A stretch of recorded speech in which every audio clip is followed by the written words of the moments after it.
Today we're going to show you how to replace the rollers on the patio door.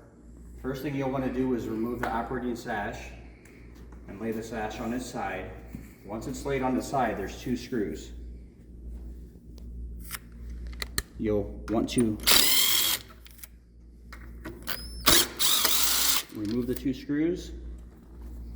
Once you have the screws removed, you can take the old wheel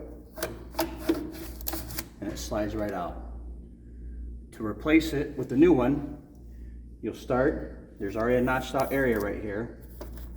You'll start and you'll tuck this side up in there and it just slides right into place. What you'll then want to do is line these holes up with the screw holes. Once you have those lined up, you can take the screws and reattach them.